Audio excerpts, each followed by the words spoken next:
আসসালামু আলাইকুম ভিউয়ার্স। আশা করি সবাই ভালো আছেন, সুস্থ আছেন।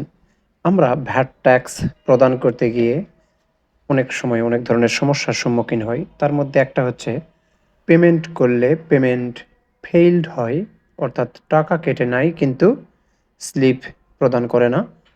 তো যদি এমন ঘটনা ঘটে সেই ক্ষেত্রে টাকা কিভাবে রিটার্ন করা যায়, রিফান্ড করা যায় সেইটা আমি দেখাবো। সাথে থাকবেন। এই যে দেখুন, আমি এখন টাকা পেমেন্ট করব, কিন্তু এখানে পেমেন্ট ফেইল্ড দেখাবে। দেখতে পাচ্ছেন পেমেন্ট ফেইল্ড, কিন্তু আমার টাকা কিন্তু ঠিকই কেটে নিয়েছে বিকাশ থেকে। ৳৬৩৬ ৩০ পয়সা কেটে নিয়েছে, কিন্তু এখানে ফেইল্ড দিয়েছে, অর্থাৎ আমাকে স্লিপ দেয়নি। এটা যদি ভেরিফাই করতে চাই তবুও ভেরিফাই করা সম্ভব হয় না, কারণ এখানে আমার কোনো কিছুই দেয় নাই। তো আমরা এই যে যোগাযোগ আছে, যোগাযোগে গিয়ে আমরা এখান থেকেই ফর্ম পূরণ করে সরাসরি দিতে পারি, অথবা মেইলটা কপি করে নিয়ে আমরা মেইল করতে পারি। মেইল যদি করতে চাই তাহলে আমরা মেইলে যাব এবং এখানে গিয়ে আমরা মেইলটা দিয়ে আমাদের মেইলটা আমরা লিখব। কি লিখব আমি এখানে দেখাচ্ছি। এখানে আমার নাম দিব এবং আমি যে প্রতিষ্ঠান থেকে দিয়েছি সেই প্রতিষ্ঠানের নামও দিব এখানে। দেওয়ার পর আমরা আমাদের বিকাশ নাম্বারটা দিব এবং যেই মেইল এখানে দেয়া হয়েছিল সেই মেইল নাম্বারটা দিব। আমার এগুলা দেওয়া হয়ে গেল। এখন আমি অ্যাটাচ করে দিব হচ্ছে বিকাশে যে টাকাটা পেমেন্ট করা হয়েছিল সেই পেমেন্টের একটা স্ক্রিনশট আমরা দিয়ে দিব।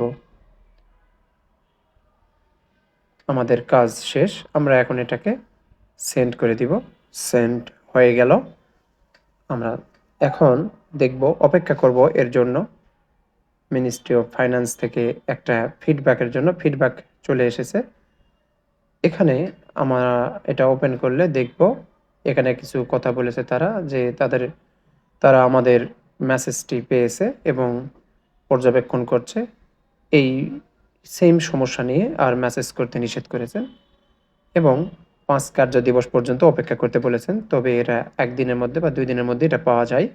পরবর্তীতে তারা আরেকটা মেইল করেছে, কন্ট্যাক্ট নাম্বার এবং বিকাশ অনলাইন নাম্বারটা এখানে দিতে বলেছে। আমরা অলরেডি দিয়েছি, তারপর আমরা পুনরায় দিব, সমস্যা নেই।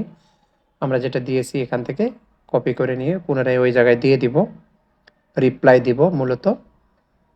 তো আমরা রিপ্লাই ক্লিক করে এখানে দিয়ে দিব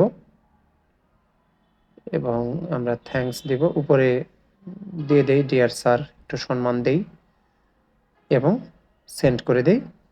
আমাদের টাকাটা তারা রিফান্ড করবে। এই যে দেখুন রিফান্ড করেছে। এটা একটা নির্দিষ্ট সময় পরেই করেছে। ৳৬৩৬ ৩০ পয়সা তারা রিফান্ড করে দিয়েছে।